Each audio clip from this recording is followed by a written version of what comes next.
Hello guys, ഞാൻ ഇന്ന് നിങ്ങളെ കാണിക്കാൻ പോകുന്നത് ഇപ്പോൾ വെയർ ചെയ്തിരിക്കുന്ന വിചിത്ര സിൽക്സിൻ്റെ ഒരു എ ലൈൻ കുർത്തിയാണ്. നെക്കിൽ മാച്ചിങ് ആയിട്ടുള്ള നല്ലൊരു ഹെവി വർക്ക് വരുന്ന ബീഡ് വർക്ക് വരുന്നുണ്ട്, സ്മോൾ ഗ്യാദറിങ് വരുന്നുണ്ട്.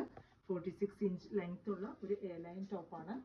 നല്ലൊരു പീക്കോ കളറാണ്. ഇതിൻ്റെ 5 കളേഴ്സ് അവൈലബിൾ ആണ്. ഇതിൻ്റെ സെക്കൻഡ് കളർ വന്നിരിക്കുന്നത് ഡാർക്ക് ബ്ലൂ ആണ്. അതിന് മാച്ചിങ് ഉള്ള ബീഡാണ് നെക്കിൽ കൊടുത്തിരിക്കുന്നത്. ഒരു ചെറിയൊരു ഗ്യാദറിങ് വന്നിട്ടുണ്ട്. ഒരു എ ലൈൻ കുർത്തിയാണ്. ഒരു ഓഫ് വൈറ്റ് ആണ്.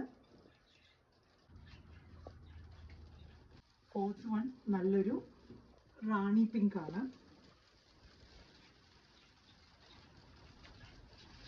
ഒരു ജെറ്റ് ബ്ലാക്ക് കളറാണ്. ഇതിൻ്റെ ബീഡ് വർക്ക് ഇതുപോലെ ബ്ലാക്ക് തന്നെ വന്ന് ചെറിയൊരു ഗ്യാദറിങ് വന്നിട്ടുണ്ട്. നല്ലൊരു കംഫർട്ടബിൾ മെറ്റീരിയലാണ്. ആർക്കെങ്കിലും വേണമെങ്കിൽ ഇത് size small to XL available ആണ്. എല്ലാ 5 കളേഴ്സിലും വേണമെങ്കിൽ താഴെ കാണിച്ചിരിക്കുന്ന നമ്പറിൽ കോൺടാക്ട് ചെയ്യുക. Bye for now.